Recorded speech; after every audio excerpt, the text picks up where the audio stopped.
Nous disposons à la grâce de notre Seigneur Jésus-Christ. Voilà pourquoi nous faisons violence, quelquefois, il faut le reconnaître, de pouvoir être fidèles au rendez-vous. Le rendez-vous, dans ce cadre de l'émission, je n'ai pas honte de l'Évangile. Raison pour laquelle, vous qui nous suivez, bien chers frères et sœurs, je vous salue dans le nom de notre Seigneur Jésus-Christ. Et aussi, je salue le pasteur Philippe Ndiol. Bonsoir, frère Wados. Bonsoir, bonsoir. Comment vas-tu? Très bien. Très bien. Elle pousse la barbe. Oui, elle pousse, Elle a en train de pousser. Mais je t'imite. Hein.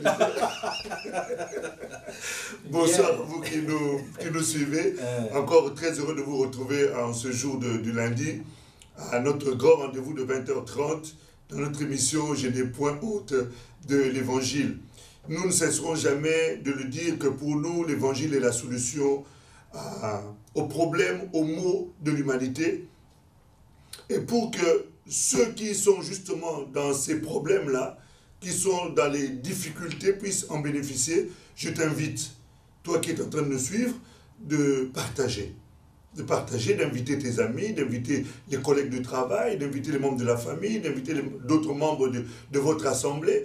Pour vous qui fréquentez les assemblées, pour ceux qui ne fréquentent pas des assemblées, invitez vos amis, vos frères, vos soeurs, la belle famille, si toutefois vous avez une bonne relation, ça va de soi. Et les inviter pour qu'ils puissent eux aussi bénéficier de ce moment. C'est un moment important d'écouter la parole de Dieu. Et nous sommes un peu égoïstes. Hein.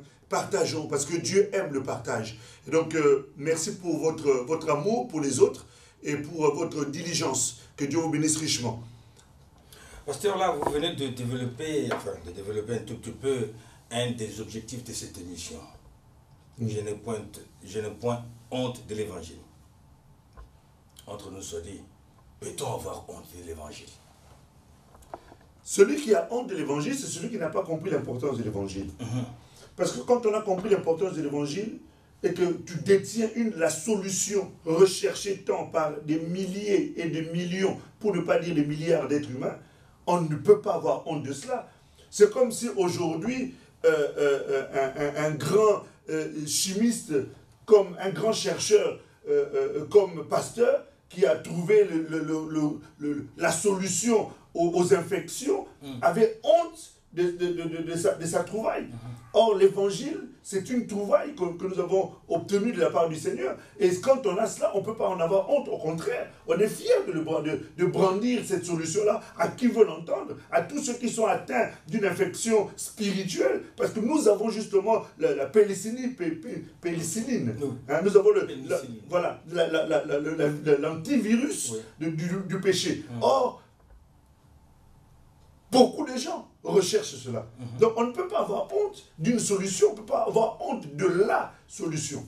Parce qu'une solution peut répondre à un problème, mais la solution répond à tout. Et c'est ça, la force de l'évangile. C'est que l'évangile répond à tout. Et je me souviens, le Seigneur, lorsqu'il m'a visité, il m'a dit ceci. Il m'a dit, Philippe, tu dois travailler de telle sorte que ma vie soit dans le cœur de mon peuple. Or, la vie de Dieu, c'est la parole. La vie de Dieu, c'est l'évangile. Et c'est pour ça que je n'ai pas honte de parler de l'évangile. Je ne me tairai jamais. Tant que je vivrai, je parlerai de l'évangile jusqu'au dernier de mes souffles. Peut-on avoir honte d'un dispositif qui nous dispose au salut? Parce que pour nous, l'évangile nous dispose au salut, voulais-je dire. Pasteur, quel est le sujet de ce jour? Je voulais parler d'un sujet qui me semble important, surtout dans le contexte dans lequel nous sommes, un contexte assez difficile économiquement, un contexte assez difficile socialement. Je vois comment les gens sont en train de descendre dans les rues, comment les gens sont effrayés au vu de tout ce qui se fait, de tout ce qui se décide actuellement dans la société, notamment les lois qui ont été votées, comment les gens sont dans une certaine forme de crainte et de peur. Et suite à cela, le Seigneur m'a mis à cœur de pouvoir partager sur comment surmonter le découragement. Parce que face à cela, il y a plusieurs personnes qui sont découragées. Découragées par rapport à leur lendemain, découragées par rapport à leur couple, de ce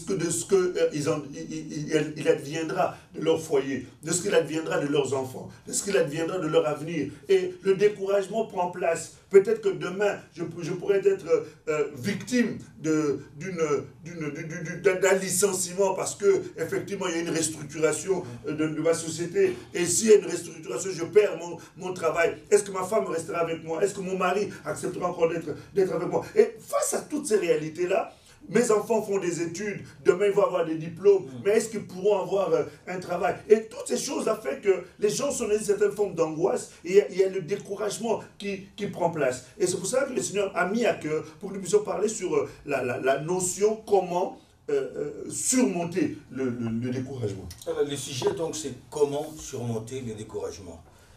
Est-ce que tout découragement, déjà d'emblée comme ça, tout découragement peut-il être surmontable? En tout cas, il n'y a rien qui soit difficile pour celui qui croit. Parce que c'est vrai que quand quelqu'un n'a pas la solution qui vient du Seigneur, je ne sais pas si tout découragement est surmontable. Parce que le découragement, c'est relâcher. Le découragement, c'est pas relâcher tout, mais c'est déjà, on est dans cette voie-là de relâchement. Oui, le découragement, c'est être abattu au plus profond de soi. Le découragement, c'est avoir, comme on dit vulgairement, avoir le cafard. Le découragement, c'est être écœuré de la vie. Douter aussi. Enfin, ça, c'est une conséquence du découragement. Le découragement, c'est être dans une forme de désespoir. Le découragement couvre un certain nombre de choses qui emmènent à être démoralisé, ça emmène à une perte d'énergie, une perte de courage, ça nous emmène à être complètement, comme je disais tout à l'heure, dans l'abattement. Et c'est pour cela qu'il est important. Pour certains, pour ceux qui ont le Seigneur, on verra au fur et à mesure de notre émission, on peut obtenir des solutions. Mais pour ceux qui n'ont pas le Seigneur, on se rend compte que beaucoup de gens tombent dans une certaine forme de stress. On voit certaines personnes qui tombent dans une certaine forme de dépression.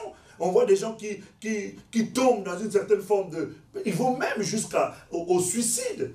Pourquoi? Parce qu'ils sont découragés, ils ne voient pas l'avenir, ils ne voient pas le lendemain, ils ne voient pas l'horizon qui pourrait être positif. Tout ce qu'ils voient est sombre. C'est-à-dire et cela peut emmener même comment dire ça?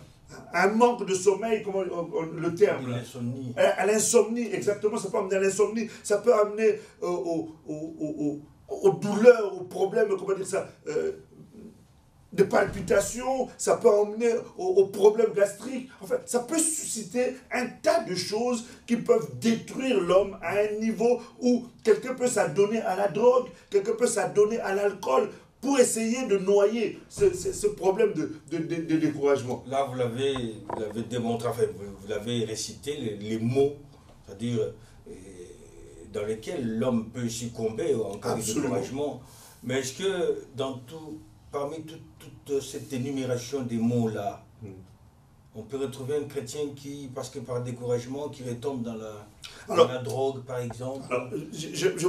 Alors, pour bien parler, comme d'habitude, nous nous appuyons toujours sur les Écritures. Voilà. On va essayer de s'appuyer sur des récits bibliques qui montrent comment les gens, dans une situation de découragement, se sont comportés. Comment ils se sont comportés par rapport au découragement et quelles sont les solutions qui nous sont données ou qui nous sont proposées par le Seigneur. Parce que tout ce que Dieu fait, c'est toujours une proposition. À prendre ou à laisser. Avant de pouvoir retomber dans les Saintes Écritures, est-ce qu'il y a... Le découragement est-il catégorisé, échelonné, hiérarchisé?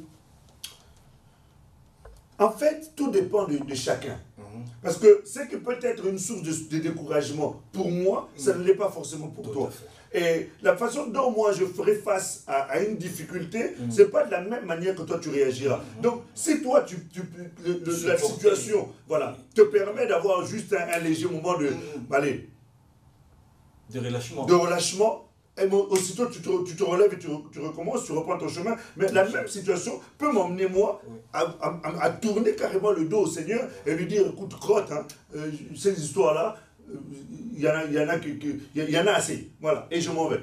Comme dirait vulgairement, il y en a marre. Voilà. Alors, dans ces cas-là, racontez-nous, dites-nous, recommandez-nous même comment nous comporter. Alors, on va essayer déjà de comprendre comment le découragement peut atteindre les gens, comment le découragement peut entrer dans la vie d'un être humain d'une manière générale, et plus particulièrement comment le découragement peut entrer dans la vie d'un chrétien.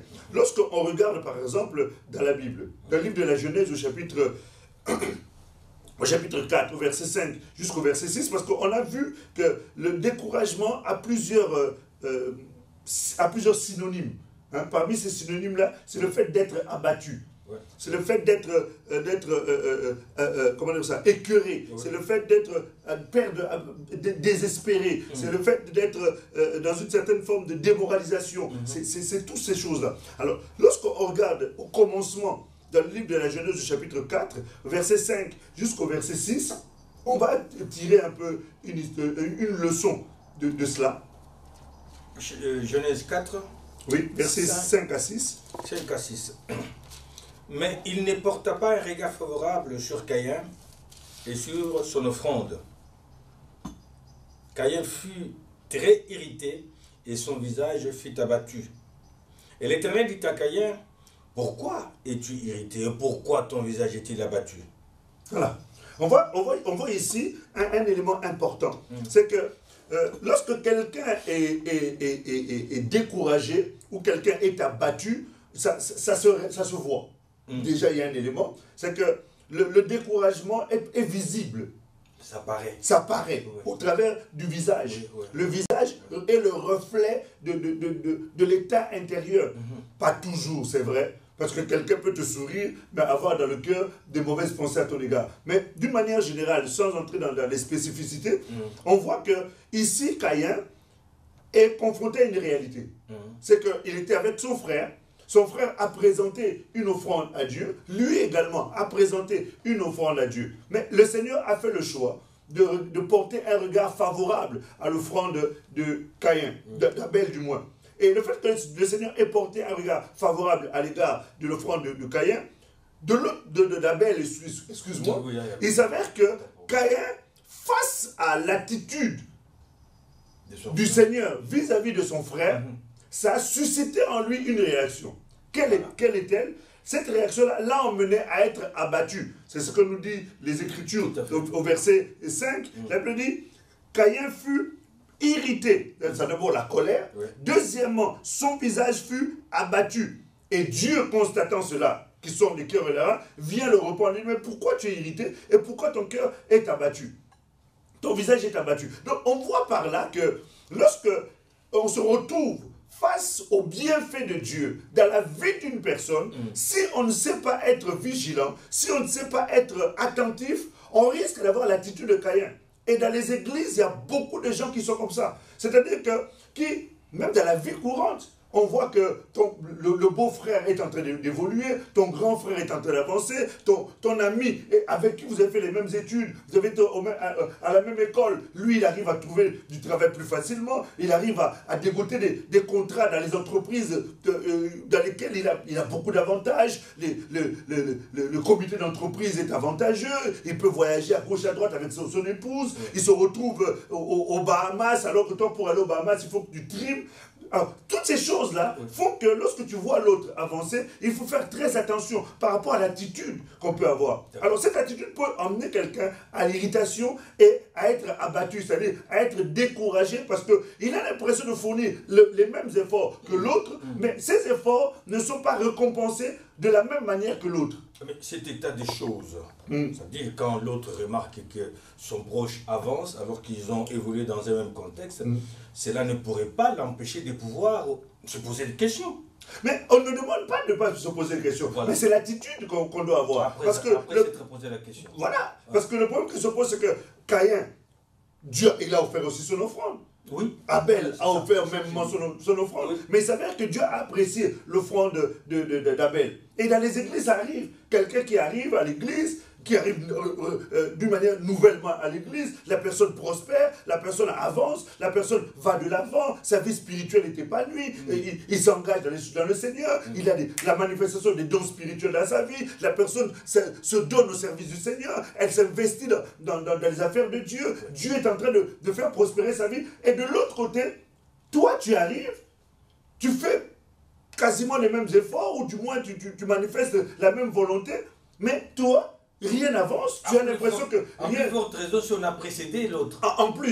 En plus, parce que dans l'histoire, Caïn était l'aîné, c'est-à-dire qu'il est arrivé avant. Et il savait qu'Abel est arrivé après, et Abel a investi, Dieu a aimé ça. Et l'attitude maintenant qu'a eu Caïn, c'est que Caïn s'est retrouvé dans une position où il était irrité. Il y a beaucoup de gens qui sont comme ça, irrités dans leur cœur. Ça ne se voit pas, parce qu'ils ont la capacité d'être hypocrites. C'est-à-dire, il est irrité, mais il te sourit. Alléluia. Mais au fond, il est irrité. Il n'est pas content de te voir prospérer. Il n'est pas content de te voir avancer. Alors, voici quelques sources de découragement. Voilà. Tu vois, voici quelques sources de découragement. Et donc, Caïn s'est retrouvé dans une position où il est devenu jaloux. Parce que le découragement emmène à la jalousie. Le découragement emmène à la comparaison. Du moins, la comparaison emmène au découragement. Et ici, Caïn a comparé la manière dont Dieu s'est manifesté dans la vie de son frère Abel et par rapport à lui. Et du coup, il s'est braqué, il est devenu irrité et il a manifesté un certain abattement. Et ça s'est reflété au travers de son visage. Il est devenu envieux. Il est devenu envieux, absolument. La Bible dit ceci, la Bible dit, un cœur joyeux rend le visage serein. C'est-à-dire quand le cœur est joyeux, on voit cela dans le visage. De la même manière, un mauvais cœur finit aussi par se révéler. Vous savez, il y a des gens qui ont plein de rides sur le visage. C'est aussi le reflet de l'état de leur cœur. Tellement qu'ils sont mauvais, ils pensent du mal des autres, que ça se reflète au travers de leur visage, un visage dur, un visage méchant. Tu vois. Donc c'est pour cela que le découragement, c'est quelque chose qui doit être géré. On peut gérer cela. Parce que Dieu, lorsque tu lis dans le passage, et on verra cela au fur et à mesure qu'on évoluera, lorsque le Seigneur vient voir Caïn, écoute ce que le Seigneur lui donne comme solution. Au verset 7, s'il te plaît. Au verset 7, certainement, si tu agis bien, tu relèveras ton visage. Et si tu agis mal, le péché se couche à ta porte et ses désirs se portent vers toi, mais toi, domine sur lui. Voilà. Donc ici, Dieu nous montre que la situation n'était pas une situation irréversible. Et le Seigneur lui en donne même la possibilité de s'en sortir. Il lui dit, écoute Caïn, tu vois dans cette situation-là, tu as la possibilité de ne pas envier ton frère parce qu'aujourd'hui c'est son tour. J'ai été favorable à son égard, mais je peux l'être aussi à ton égard, mais seulement n'agis pas mal. Si tu relèves la tête, tu verras, tu t'en sortiras. Et tu pourras tranquillement continuer à aimer ton frère, parce que c'est ton frère que j'ai béni, et toi aussi je te bénirai en ton temps. Mais le fait qu'il n'ait pas écouté le conseil de Dieu, et qu'il n'a pas pris le temps de dominer, nous reviendrons sur ces aspects-là, sur ce mot-là, lorsque nous évoluerons dans notre message. Si tu prends le temps de dominer, ce découragement va t'emmener à empoisonner ta vie. Et nous avons vu comment la vie de Caïn a été empoisonnée à cause de ce découragement-là, à cause du fait qu'il n'a pas accepté de voir l'autre être béni, à cause du fait qu'il a été abattu. Nous voyons que la vie de Caïn a été une vie d'errance. Il y a des gens comme ça qui sont en errance spirituelle, qui sont à église après église, église après église. Ils peuvent même être dans une même église, mais être en errance spirituelle. Ils n'ont aucun positionnement. Ils envient tout le monde. Lorsque quelqu'un prêche, il veut être prédicateur. Lorsque quelqu'un fait l'intercesseur, il veut être intercesseur. Lorsque quelqu'un chante, il veut chanter. Il y a une certaine forme d'instabilité spirituelle dans la vie de cette personne. Même sans capacité. Même sans capacité. Mais bien sûr, la capacité vient de Dieu. Dieu nous donne une capacité. Aujourd'hui, quelqu'un qui est dans le découragement et dans une certaine forme d'errance spirituelle. Et nous voyons comment Caïn s'est retrouvé dans l'errance spirituelle. Comment certains prédicateurs sont dans l'errance spirituelle. Comment certains ministres sont dans l'errance spirituelle. En voyant l'autre être béni, son église aller de l'avant. Tu veux tout faire comme lui. Mais ce n'est pas comme ça que Dieu t'a appelé. Dieu t'a donné une certaine façon de faire, une certaine façon de se comporter. Il t'a donné ton champ d'action. Tu ne peux pas être comme l'autre. À force d'imiter, ben, tu imites celui-ci aujourd'hui, demain tu vas imiter. Je connaissais un prédicateur. Lorsque Schwagart a commencé, il faisait tout comme Schwagart. Ouais. Il chantait. Il s'est mis même à chanter. Alors sa voix n'était pas trop une voix de chanteur. Mais enfin bref, il s'est mis à chanter, il voulait même apprendre à jouer le piano. Wow. Quand Schwagart a eu les difficultés que nous connaissons, et qu'il y a eu l'émergence de béni, mais il est devenu béni. Il faisait tout ce que Béni faisait. Il voulait prêcher comme Béni, faire... Enfin, je ne dis pas qu'il ne faut pas. Ce que je veux faire comprendre par là, c'est que à vouloir imiter, à se retrouver dans une position où on est dans une certaine forme de découragement parce qu'on n'a pas l'impression d'évoluer, on risque de commencer à envier l'autre, on risque de commencer à s'irriter dans le cœur par rapport à ceux qui avancent, ceux qui réussissent, et avoir une certaine forme d'errance spirituelle. C'est pour ça qu'il est très important, dans ce passage, de comprendre que le Seigneur ne fait pas exception de personne. Il ne fait exception de personne. Donc, le Seigneur est prêt à aider quiconque désire être aidé. Mais le Seigneur fait selon le temps de chacun. Le Seigneur fait selon le temps de chacun. C'est pour ça qu'il est très très important de ne pas s'irriter ou de ne pas se comparer. Parce que la comparaison amène au découragement ou le découragement peut amener à la comparaison. L'un est peut-être, c'est une chose qui peut être réversible. Donc nous voyons par là que la notion du découragement peut venir dans ce type de situation-là. Et comment surmonter ce découragement? Alors, comment surmonter? La première réponse, c'est Genèse 4.7. Alors, la première réponse, c'est Genèse 4.7, mais nous développerons encore Genèse 4.7 un peu plus tard, mais on peut déjà le prendre comme étant une forme de remède ou une piste de solution. Mais on va développer cela parce que c'est très très important, ce qui est caché derrière le verset 4.7 là. Alors, il y a un deuxième cas que nous voyons dans les Écritures, dans le livre de Nombre, au chapitre 32. Mon très cher ami, si nous pouvons y aller. Nombre 32. Oui. Nous bénissons le Seigneur pour sa grâce qu'il nous accorde ce soir. 32. Alors, Genèse, excuse-moi, chapitre 32, verset 7. 32. Nombre 32. Oui. Verset 7 à 9. Nombre 32, 7 à 9. Pourquoi voulez-vous décourager les enfants d'Israël de passer dans le pays que l'Éternel leur donne?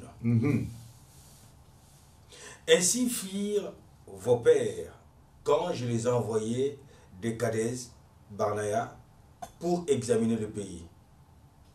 Ils montèrent jusqu'à la vallée d'Eshcol, et après avoir examiné le pays, ils découragèrent les enfants d'Israël d'aller dans le pays que l'Éternel leur donnait.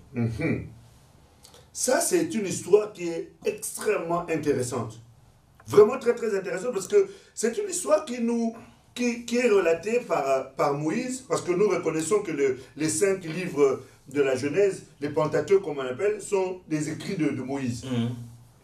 Moïse a parlé de cette histoire dans Genèse, dans Nombre au chapitre 32. Mais en réalité, cette histoire-là commence dans le livre de Nombre au chapitre 13 et au chapitre 14. Il s'avère que le peuple d'Israël est sorti de l'Égypte, ils ont traversé un certain nombre ils ont traversé la mer Rouge, ils ont traversé le désert. Et au soir d'entrer dans la terre promise, Moïse dit, écoutez, avant d'y entrer, on va envoyer 12 espions. Et ça, nous retrouvons ça dans le livre de Nombre, chapitre 13, à partir du verset 17. Moïse choisit 12 personnes de 12 tribus d'Israël, il leur donne la mission. Et parmi les 12, il y avait toujours ces deux vaillants guerriers qui est Caleb et Josué. Ils étaient du lot. On avait évoqué leur situation la dernière fois, lundi dernier. Donc, ils sont partis en comment connaître les voies de Dieu. Absolument. Et ils sont partis en expédition. Et j'aimerais que nous puissions lire ça, parce que ça va énormément nous aider. Nombre, 13. chapitre 13. Nombre, chapitre 13. Vraiment, il faut que je fasse des efforts, hein, pour je pars, je reviens, je pars, je reviens. Nombre 13, à partir du verset 17. On va lire le verset 17 et ensuite on fera la lecture du verset 26 au verset 33. Moïse les envoya pour explorer les pays des Canaan. Il leur dit, montez ici par le Midi et vous monterez sur la montagne. Au verset 26. À leur arrivée, ils se rendirent auprès de Moïse et d'Aaron et de toute l'assemblée des enfants d'Israël à Kadès, dans le désert de Paran. Ils leur firent un rapport, ainsi qu'à toute l'assemblée, et ils leur montrèrent les fruits du pays. On continue. Voici ce qu'ils racontèrent à Moïse. Nous sommes allés dans le pays où tu nous as envoyés. À la vérité, c'est un pays où coule le lait et le miel, et en voici les fruits. Mais le peuple qui habite ce pays est puissant. Les villes sont fortifiées, très grandes. Nous y avons vu des enfants d'Anak. Les Amalécites habitent la contrée du Midi, les Étiens, les Jébusiens, les Amoréens habitent la montagne et les Cananéens habitent près de la mer et le long du Jourdain. Caleb fit taire le peuple qui murmurait contre Moïse. Il dit, montons, emparons-nous du pays, nous y serons vainqueurs. Mais les hommes qui y étaient allés avec lui dirent, nous ne pouvons pas monter contre ce peuple, car il est plus fort que nous. Et ils décrièrent devant les enfants d'Israël le pays, ils décrièrent devant les enfants d'Israël le pays qu'ils avaient exploré. Ils dirent, le pays que nous avons parcouru pour l'explorer est un pays qui dévore ses habitants.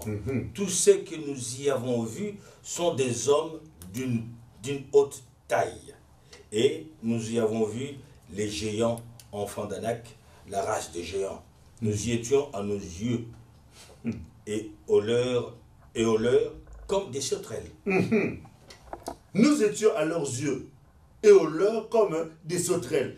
Quel est... Regarde Nous maintenant. étions à nos yeux. Oui, à nos yeux et au leur. C'est-à-dire eux-mêmes, ils se sont vus comme voilà, ils se sont sentis petits et ils ont vu aussi la manière dont les gens les voyaient. Eux aussi, ils étaient petits. Quelle diminution. Voilà. C'est-à-dire que le découragement, on va lire encore le verset 14. Le verset, chapitre 14, verset 1 et 2. Et puis on va essayer de comprendre quelque chose d'important là-dedans. Toute l'assemblée, donc on est dans Nombre 14, oui, verset 1. Toute l'assemblée éleva la voix et poussa des cris et le peuple pleura pendant la nuit.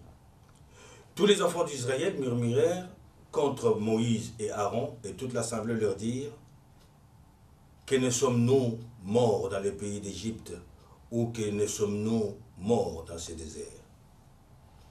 Et après on verra pourquoi l'Éternel nous a emmenés ici pour mourir. Ici, dans ce passage, il est important.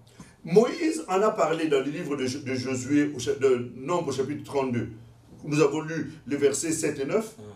Nous voyons ici, dans le livre de Nombre, au chapitre 13, au chapitre 14, Moïse en parle encore. Lorsque nous regardons le livre de Deutéronome, au chapitre 1, au verset 28, Moïse en reparle. Lorsque nous avons le livre de Josué, au chapitre 14, au verset 8, Josué en parle encore. Donc c'est une histoire qui est très très importante, qui est quelque part comme une plaque tournante de l'attitude que peuvent avoir les personnes face aux réalités et comment ces réalités-là peuvent influer dans leur vie et les emmener justement au découragement. Parce que ici, la première des choses, c'est que ils sont allés. Lorsqu'ils sont allés, ils sont arrivés sur le terrain. Arrivés sur le terrain, la première des choses, c'est qu'ils ont utilisé la vue. Quand ils ont regardé, ils ont vu que le terrain était très agréable. Très, très agréable. Ils en ont décrit, ils ont fait une description très positive en disant c'est un pays où coule le lait et le miel. Tellement que c'est agréable. En plus de ça, on a pris des raisins à la taille de la tête de Philippe. On a pris ils ont rapporté le fruit de ce qu'ils ont vu là-bas. Ça, c'était l'aspect positif. Mais de l'autre côté, ils ont eu aussi un autre regard. L'autre regard, c'est que en regardant, ils ont vu les fils d'Anak. Et ils ont fait la description des fils d'Anak en disant que les fils d'Anak avaient une taille qui faisait que lorsqu'ils, eux, se regardaient vis-à-vis d'eux, et que les fils d'Anak les regardaient, ils se considéraient comme des sauterelles. Oui. Alors, dans ces deux discours-là, dans ces deux descriptions, malheureusement, Et c'est ce qui arrive souvent dans les églises, c'est qu'on ne retient que l'aspect négatif. Oui. Pourquoi? Après qu'ils aient parlé ainsi, le verset, chapitre 14, au verset 1 et 2, nous donne le résultat de leur discours. La Bible nous dit que toute l'assemblée éleva la voix et poussa des cris. Ces cris-là, ce sont des cris de désespoir. Ce sont des cris de découragement. Ce sont Parce qu'ils espéraient. Oui, mais attends. Mais le rapport... Le problème, c'est qu'il faut comprendre le contexte. C'est que c'était la promesse. Ce pourquoi, c'était la promesse. C'est que Dieu nous fait des promesses. Dieu nous donne des paroles. Dieu nous donne des choses qui nous sont personnelles, comme des choses qui peuvent être communautaires. Dieu nous donne des promesses terribles. Alors, lorsque tu racontes ça, c'est powerful. Parce qu'on a vu comment Moïse est allé, comment Moïse a délivré en Égypte, comment ils ont traversé la mer Rouge à sec, comment ils ont traversé le désert en buvant de l'eau du rocher, en étant habillés par le Seigneur, vivant la couverture spirituelle, la nuée, le jour, la boule de feu, la nuit. Ils ont traversé toutes ces choses-là. Ils arrivent enfin devant la porte de la bénédiction, pour laquelle ils ont fait tout ce trajet-là. C'est que le problème qui se pose quoi? C'est que lorsque Dieu te fait la promesse, lorsque Dieu te donne une parole qui est pour ta vie, ou une parole pour ton ministère, ou une parole pour l'église, ou une parole communautaire qui concerne son peuple d'une manière générale, le diable peut mettre des obstacles. Mais à la dernière minute, au moment où vous devez passer le vrai cap, entrer dans l'effectivité de la promesse, s'approprier réellement la promesse, il y a toujours un travail terrible du diable. Ce travail-là vient d'abord au travers de la vue. Ce que nous avons vu. Ils ont vu deux réalités, mais ils ont retenu la mauvaise réalité. La deuxième chose, c'est le discours. Ils ont eu un discours positif et ils ont eu un discours négatif. Mais force est de constater que c'est le discours négatif qui a plus pris de l'effet. Pourquoi? Parce qu'au verset, chapitre 14, au verset 1, on voit que le peuple a lancé des cris. Mais c'était des cris d'amertume, des cris de douleur, des cris de souffrance, des cris de désespoir, des cris de découragement. Parce qu'ils ont pleuré, non seulement ils ont crié, mais ils ont pleuré pendant la nuit. C'est-à-dire toute la nuit, plutôt que de prier. Plutôt que de tourner les regards vers le Seigneur, ils ont passé leur temps à pleurer. Et beaucoup de gens pleurent comme ça. Parce que le rapport qui leur a été ramené, il y a beaucoup de gens, les avait découragés. Absolument. Il y a beaucoup de gens comme ça que tu vas chez le médecin. Le médecin te dit, écoutez madame, en plus quand c'est comme ça, ils portent toujours des lunettes. Parce que ce sont des gens qui lisent beaucoup. Et ils baissent un peu les lunettes. Et qui appuient sur le nez. Voilà. Et maintenant ils te regardent comme ça là. En te disant, madame... Et il te dit ta vérité. Oui, je suis dans le regret de vous informer que, suite aux analyses et aux informations que nous ont communiquées le laboratoire, je me regrette de vous informer aujourd'hui que vous avez le cancer. À un stade plutôt avancé. Et quand c'est comme ça, la première des choses qui arrive, c'est le découragement. C'est les cris. Les cris. Après les cris, c'est les pleurs. Tu peux te mettre comme ça à pleurer toute la nuit, à pleurer, à pleurer, à pleurer, à pleurer, à prier. Et après ça, regarde ce qui se passe. La Bible nous dit qu'après avoir prié, après avoir pleuré, ils se mettent encore à faire autre chose. Ils commencent à murmurer. Tout à fait. Oui, dans l'église, je prie, je ne comprends pas, ils ne sont pas puissants. D'ailleurs, le pasteur, il ne prêche pas bien. C'est pourquoi je ne suis pas béni. C'est pour ça que je ne suis pas béni, c'est pour ça que le diable m'attaque. Le diable ne t'attaque pas parce que le pasteur ne prêche pas bien. Le diable ne t'attaque pas parce que le diable ne t'attaque pas parce que le pasteur n'a pas fait ceci ou n'a pas fait cela. Ton problème, c'est un problème entre toi et le Seigneur. Ce n'est pas un problème de pasteur, ce n'est pas un problème d'église.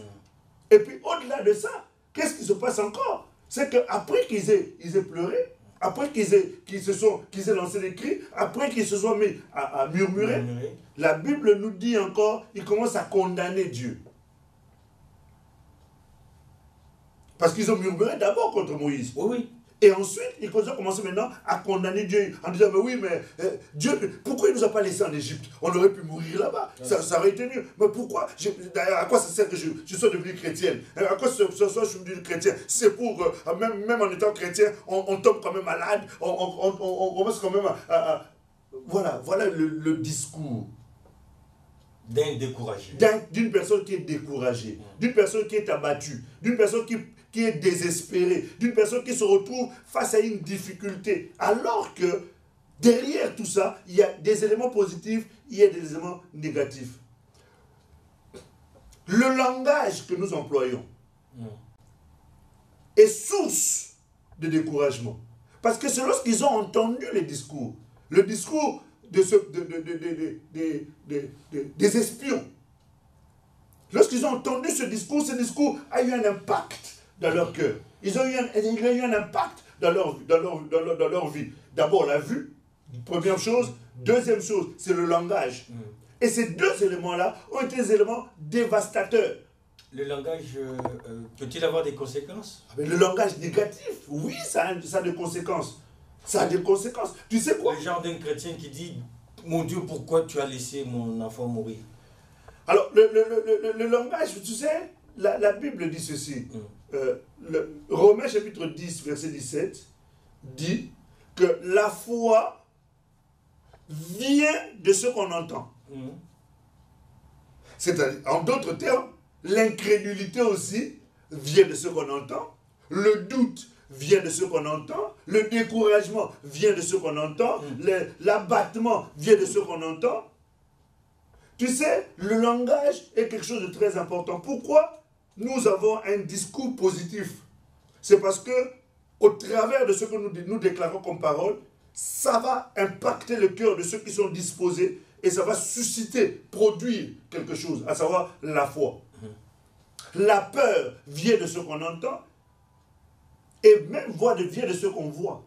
Et il se trouve que dans cette situation dans laquelle ce peuple s'est retrouvé, ils ont eu une attitude qui a fait que ce peuple s'est retrouvé dans une certaine forme de découragement total. Quelque part, dans la Bible, dans le livre de Psaume, au chapitre...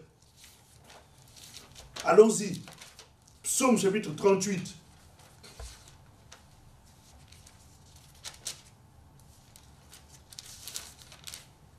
Oui. Psaume 38, verset 6. Je suis courbé, abattu au dernier point. Tous les jours, je marche dans la tristesse. Tu vois comment la situation du désespoir peut arriver. Tout ça parce qu'on a entendu les choses. On est en train de vivre des choses qui nous emmènent à être dans une position où on est complètement abattu, on est complètement enfoncé. Tu vois, il dit abattu au dernier point. C'est-à-dire ce peuple n'avait plus d'espoir. Il ne s'attendait plus à rien, tellement que le discours qu'on avait tenu était complètement négatif. Mais heureusement que dans les 12 là, il y en avait 2 qui, eux, avaient compris quelle était leur position. Parce que lorsqu'on arrive à tenir ce type de discours, c'est parce qu'on ne sait plus qui on est. Et beaucoup d'enfants de Dieu, face aux difficultés, face aux épreuves, ils perdent leur identité. Ils ne se reconnaissent plus. Écoute ce qu'ils ont dit. Au chapitre 13, verset 33 de Nombre, ce qu'ils disent, ils disent, nous sommes vus nous-mêmes, et à leurs yeux, nous paraissions comme des sauterelles. Une sauterelle, ce sont des petites bêtes qu'on peut écraser avec deux doigts. Ces gens-là, c'était, bien qu'ils étaient géants, c'est vrai, mais ils étaient des païens, des incirconcis. Des gens qui n'avaient pas Dieu, ils n'avaient pas l'ombrage. Et c'est ce que nous verrons plus tard. Les gens sans promesse. Les gens sans promesse, voilà, sans Dieu, sans alliance. Mais le peuple d'Israël était le peuple de Dieu, un peuple choisi, un peuple mis à part, un peuple aimé, un peuple choyé par Dieu. Qui avait la promesse. Qui avait d'autant plus la promesse de Dieu. Et qui avait l'ombrage de Dieu qui les accompagnait. Et ils ont oublié toutes ces choses-là. Et ils se sont eux-mêmes considérés. Vous savez, face à certaines difficultés, face à certaines épreuves, on peut perdre son identité et oublier qui nous sommes. Et commencer à voir le problème plus grand que nous, commencer à voir la difficulté plus grand que nous, commencer à considérer les événements plus grands que nous. Et face à cela, mais que veux-tu qu'il y ait si ce n'est le désespoir? Que veux-tu qu'il y ait en plus si ce n'est l'abattement? Qu'est-ce que veux-tu qu'il y ait si ce n'est le découragement? Qu'est-ce que veux-tu qu'il y ait si ce n'est être démoralisé? Qu'est-ce que veux qu'il y ait? Comme suite, une perte de courage. Et c'est comme ça que ce peuple a eu cette attitude-là. Parce que eux-mêmes se sont dévalorisés Et ils ont permis à l'ennemi de les dévaloriser. Tu sais, quand tu regardes cette histoire, tu le transposes dans le livre de 1 Samuel, au chapitre 17, tu vois comment le peuple d'Israël, face à Goliath, parce qu'il y a des défis dans la vie. Tout à fait. Il y a des défis. Dieu peut te faire des promesses, mais dis-toi bien que ces promesses, on ne te laissera pas tranquille. Le diable viendra pour te décourager. Mais malgré le programme du diable, il ne faut pas céder. Il ne faut absolument pas céder. Quand le peuple d'Israël se retrouvait face à Goliath, ce peuple, quand Goliath apparaissait, tu sais ce qu'il faisait? On va lire ça plus tard. Il fouillait. Parce que Nous ne sommes pas de ceux qui fouillons. Lorsque tu regardes le livre d'Esdras, au chapitre 4, au verset 4, le diable... allons-y un peu ensemble. Tu sais, il y a des choses que nous devons comprendre. De la même manière que le peuple d'Israël était envoyé, nous aussi nous sommes envoyés. Nous sommes des missionnaires ici sur la terre. Et en tant que missionnaires, le diable ne nous laissera jamais tranquilles, le diable ne nous laissera jamais avancer sans qu'il y ait des obstacles pour nous décourager. Pour nous, dans le livre Esdras chapitre 4 au verset 4. Esdras chapitre 4 verset 4. Tu vois, le diable viendra toujours pour faire en sorte que nous ne puissions pas tenir notre chemin, nous ne puissions pas accomplir la mission. Et il viendra pour nous décourager. Et la mission, c'était d'aller explorer le terrain et d'en prendre possession. D'autant plus que c'était Dieu qui l'avait dit. Le fait que Dieu dise, le fait que Dieu donne des promesses, le fait que le Seigneur ait juré par lui-même qu'il te bénira, il te fera ainsi, ceci ou cela, n'exclut pas que le diable vienne pour te décourager, parce qu'en étant découragé, tu vas avoir un certain nombre d'attitudes qui vont faire que ta promesse puisse passer. Au risque que lui, il puisse récupérer il va te faire pas. Lui, il ne récupérera rien parce qu'il n'a rien à récupérer là-dedans. Il va tout simplement te faire louper. Voilà, parce qu'il va tout simplement te faire louper la chose. Esdras chapitre 4, verset 4. Esdras 4, 4. Alors les gens du pays découragèrent le peuple de Juda. Ils l'intimidèrent pour l'empêcher de bâtir. Tu vois? Le peuple, il cherchait à intimider le peuple de Juda pour les empêcher de bâtir. Pourquoi? Parce qu'ils étaient en mouvement, ils étaient en action. Et lorsque tu regardes le livre de Néhémie, on est en train d'expliquer encore comment Sambala, Tobija et les Ammonites étaient des instruments pour décourager. J'invite vivement, toi qui nous suis, d'aller lire le livre de Néhémie. Ça va beaucoup t'instruire. Et tu verras comment le diable travaille pour décourager. Tous ceux qui sont en mouvement, tous ceux qui sont en train de travailler, tous ceux qui prennent la décision d'être en action pour participer à l'œuvre de Dieu, ils sont toujours sujets au découragement. Toujours. Et le peuple s'est organisé volontairement pour venir décourager ce peuple-là. Tu vois? Donc, c'est pour ça qu'il est important de comprendre que le diable ne te laissera jamais tranquille. Il fera de son mieux pour qu'à un moment donné, tu sois découragé. Et en étant découragé, tu baisses les bras. Et en baissant les bras, le travail s'arrête. Il y a beaucoup de ministères comme ça, des pasteurs, des évangélistes, des docteurs, des gens qui sont les responsables des églises, qui sont découragés parce qu'ils font des efforts, mais le diable fait tout au travers de leurs collaborateurs, au travers des fidèles, au travers d'un certain nombre de personnes, des membres de leur famille, même leurs propres femmes ou leurs propres maris. Ils peuvent être des sources par lesquelles le diable va passer pour les décourager. Mais si tu ne sais pas discerner ces choses-là, eh bien, effectivement, tu vas baisser les bras et tu vas arrêter le travail. Tu es en mission. Le Seigneur t'a envoyé en mission, le Seigneur t'a envoyé à travailler. Il ne faut pas permettre à ce que les découragements puissent prendre le dessus sur ton travail. Relève-toi, reprends la course, ressaisis-toi, relève-toi, fais en sorte que tu puisses repartir dans le travail. Ne permets pas au découragement de prendre place. C'est vrai que n'importe qui peut être sujet au découragement, même les plus grands. Parce que lorsque nous regardons dans la Bible, tu sais, c'est important de comprendre que personne n'est à l'abri. Regarde, frère. Élie vient d'avoir une des plus grandes victoires de son ministère. Devant les prophètes de Baal. 450 décapités, en tout il y en avait même 900. Un exploit extraordinaire. Après cet exploit-là, Jézabel s'est mise en colère. Elle a dit, j'aurai la tête de ce monsieur. Et Élie a fui. La fuite, ça arrive à tout le monde. Élie a fui, et le fait que Élie a fui, comme les enfants d'Israël devant Goliath, lui aussi il avait fui. En fuyant, il est allé dans le désert. Il habitait dans les grottes. Et écoute le langage de quelqu'un qui est découragé. À un moment donné, Élie a dit, je préfère mourir et je maudis le jour où j'ai été né.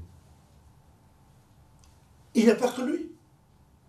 Ça, c'est le fruit du découragement. Le découragement nous pousse à des langages négatifs. Le découragement nous pousse à des prises de décisions qui sont des décisions qui sont destructrices. Lorsque nous regardons encore notre bien-aimé Jérémie, le grand prophète Jérémie, le prophète, un des prophètes majeurs, parce que dans la Bible, il y a plusieurs types de prophètes. Et des prophètes qui se retrouvent comme des prophètes majeurs, les Jérémie, Ézéchiel, Ésaïe, on les considère comme des prophètes majeurs. Et d'autres prophètes qui sont, entre guillemets, les petits prophètes. Les Naoum, et ainsi de suite. Donc, on regarde ici, Jérémie s'est retrouvé à un moment de sa vie où il s'est retrouvé en prison. Tellement qu'il souffrait, il en a écrit même un livre, Les Lamentations, où il manifestait les pleurs, les souffrances qu'il avait. Et au travers de cela, Jérémie, à un moment donné de sa vie, il a dit, je maudis le jour où j'étais né. C'est-à-dire, il était tellement découragé. Donc, le découragement, ça arrive à n'importe qui. Mais seulement, quelle est l'attitude que tu as face au découragement? Comment tu te comportes face au découragement? Quelle est comment dire ça? Quelles sont les voies que tu utilises pour sortir du découragement? Et c'est là le sujet sur lequel nous essayons de nous appesantir. Nous sommes tous, nous pouvons tous être sujets au découragement. Mais seulement, nous ne devons pas laisser le découragement prendre la place dans nos vies. Nous sommes confrontés face, nous avons affaire aux géants. Parce qu'ils avaient affaire aux géants lorsqu'ils se sont retrouvés devant la terre promise. Le découragement en soi, il tient au manque de quelque chose en quoi on a voulu croire. Alors, le découragement vient parce qu'on a fait une prière. On ne voit pas la prière est exaucée. Donc il y a une espérance. Alors cette espérance-là elle peut devenir comme trompeuse. Oui. Pourquoi est-ce qu'on ne voit pas la chose arriver? On a prié, on a jeûné, on a essayé d'être le plus juste possible. Mais face à ces choses-là, on a l'impression que Dieu est insensible, Dieu n'entend pas, Dieu ne répond pas. Ça amène le découragement. Parce qu'on a attendu et la chose n'arrive pas. Plusieurs sœurs se retrouvent justement dans ce type de situation-là. Peut-on surmonter ce découragement-là au risque de pouvoir même ignorer ce qu'on espérait? Je n'ai pas bien saisi ta pensée. Je voulais dire, le découragement quand on l'a, c'est suite à ce que, à un certain échec, à une espèce de non-atteinte à des objectifs, et ainsi de suite, vous l'avez suffisamment développé. Mais peut-on, de par la volonté de vouloir surmonter ces découragements-là, peut-on carrément se dire, oublier ce qu'on voulait avoir et passer à autre chose? Non, on n'oublie pas ce qu'on va avoir. Au contraire, on fait en sorte de l'avoir, mais pas avec l'aide de Dieu. On se rend compte de beaucoup. Moi, je suis pasteur du centre chrétien d'évangélisation Amour et Vérité qui se trouve à Montreuil au 122 rue de Paris. Et vous qui n'avez pas d'endroit où vous pouvez aller prier, vous êtes les bienvenus. Au 122 rue de Paris, métro Robespierre, nous sommes de 10h à 12h30, nous nous réunissons tous les dimanches, même dans la semaine, le jeudi de 19h à 21h. Vous êtes les bienvenus. Et il y a même des séances d'intercession. Oui, enfin, tout ça, les gens, quand ils viendront, ils auront tous les détails. Mais toujours est-il que en tant que berger, en tant que conducteur de brebis, on se rend compte que certaines personnes, parce que j'ai attendu, par exemple, le mariage ne venant pas, voyant l'âge avancé, alors je prends même un païen, je me dis que... Non, sans prendre le païen, pasteur. Peut-on croiser carrément les bras et dire, bon, je ne veux pas pécher, le mariage ne vient pas, bon, si c'est comme ça, Dieu ne veut, je respecte la volonté de Dieu, alors que ça pourrait ne pas être la volonté de Dieu, et croiser les bras et dire, bon, pour moi, le mariage, c'est fini. Peut-on se ficher dans cette attitude-là? Alors tu vois, quelqu'un peut aussi prendre cette décision-là. Mais si c'est lié à la promesse de Dieu, alors il faut attendre patiemment la promesse de Dieu. Mais si c'était juste un désir, parce qu'on voulait le faire, et qu'on ne voit pas la chose arriver, ça peut être aussi de comprendre que non, ce n'est pas la voie vers laquelle le Seigneur me conduit. Et que je peux aussi ne pas obtenir la chose et vivre tout à fait la gloire de Dieu et servir le Seigneur jusqu'à la fin de mes jours. Tu sais, quelqu'un peut ne pas être marié et servir Dieu et se dire, bon, je consacre ma vie. Non, mais on parle de promesse. Peut-on être surpris par une promesse, pasteur? On ne peut pas être surpris par une promesse. Parce que ce que j'aime... Il a espéré, parce qu'il lui a été promis le mariage, parce que c'est un exemple qu'on a pris parmi tant d'autres, et que du coup, ça ne vient pas, l'âge qui avance et tout ça qui se décourage. Et pour ne pas trop se décourager, au risque de ne pas pouvoir... Ce n'est pas la bonne attitude. L'attitude qu'il faut, c'est d'avoir toujours l'espérance à l'éternel. C'est pour ça que là on est en train on est en train d'anticiper. Celui qui fait la promesse est fidèle. Ce que j'aime avec Dieu, c'est que Dieu fait la promesse, et c'est ce que, quand tu regardes Abraham, dans le livre de Romains chapitre 4, à partir du verset 17 jusqu'au verset 21, Abraham est en train de dire quelque chose de très important. Il dit, espérant contre toute espérance, il crut. Et celui qui fait la promesse est fidèle. Et il accomplit toujours sa promesse. C'est-à-dire, quand Dieu a fait la promesse, il faut savoir l'attendre. Même si c'est la tarde, Habakkuk 3, 2 plutôt, verset 3 nous dit, même si c'est la tarde à arriver, attends-la, parce qu'elle s'accomplira. Elle s'accomplira certainement. C'est-à-dire que la promesse de Dieu, même si elle semble être longue, mais Dieu finit toujours par accomplir sa parole, parce qu'il veille. C'est là pourrait être la deuxième réponse à la question comment surmonter les... C'est aussi une des réponses. Mais comme tu es en train de m'emmener, tu me fais anticiper en fait les... Parce qu'il y a les temps. Oui, mais tu sais, on a le temps, mais on a aussi lundi prochain. Oui, voilà.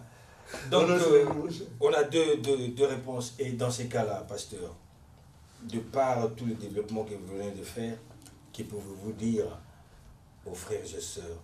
En tout cas, ce que je peux leur dire, c'est que la solution est auprès du Seigneur. Le Seigneur a une solution face au découragement. Et je t'invite, lundi prochain, nous allons nous retrouver ici encore pour pouvoir continuer sur ce sujet, parce que c'est un sujet qui est important. Personne n'est à l'abri du découragement. Quelqu'un peut paraître être dans une situation confortable, dans un certain domaine de sa vie, mais se retrouver dans le découragement parce qu'il y a un autre domaine où ça ne va pas. Et c'est pour cela qu'il est important d'être toujours connecté au Seigneur, parce que face à ce découragement-là, le Seigneur a toujours une solution. Et je t'invite mardi prochain, du moins lundi prochain, à être présent pour que nous puissions continuer sur ce sujet, parce que je pense que ça t'intéresse, et ça peut aussi intéresser tes enfants, ça peut aussi intéresser tes collègues de travail, ça peut aussi intéresser les membres de ton église, ça peut t'intéresser surtout aussi en tant que pasteur, tu peux se retrouver aussi dans une situation de découragement, parce que Élie s'est retrouvé dans cette situation-là, parce que Jérémie s'est retrouvé aussi dans cette situation-là. Donc personne n'est à l'abri du découragement. C'est pour ça que je t'invite vivement à être là lundi prochain pour pouvoir suivre notre émission. Mais pour aujourd'hui, que la main de Dieu se repose sur toi et que le Seigneur puisse te relever de cette situation, te fortifier encore dans ton homme intérieur et que tu reprennes la course. Lundi prochain, nous allons encore nous appesantir sur ce sujet, parce qu'il y a tellement de choses dans la Bible qui nous montrent les attitudes que nous avons face au découragement. Que Dieu te bénisse richement et que sa main de grâce, par la puissance de son esprit, puisse te saisir là où tu es et qu'il te redonne encore cet élan-là de te relever. Comme il avait dit à Caïn, si tu relèves la tête, tu sortiras de cette situation. Elle veut dominer sur toi, mais toi, domine sur elle. Que Dieu te bénisse. En effet, que Dieu vous bénisse, vous mes frères et sœurs. Vous l'aurez bien compris, comment surmonter le découragement. Le premier cas qui a été donné, c'était celui d'un homme envieux. Cela peut vous amener à pouvoir oublier ce que vous avez à faire et vous attacher, ou du moins accorder plus d'importance à ce que les autres sont en train de faire. La deuxième situation est celle de la promesse de Dieu. Oui, le pasteur vient de nous le dire. Il faut savoir s'accrocher à la promesse que Dieu t'a faite. C'est-à-dire savoir s'accrocher au contrat que toi tu as établi avec Dieu, qui nous a donné son Fils unique, le Seigneur Jésus-Christ, qui c'est lui-même avant d'aller a dit qu'il nous enverrait un consolateur. Nous sommes consolables. Pourquoi ce découragement?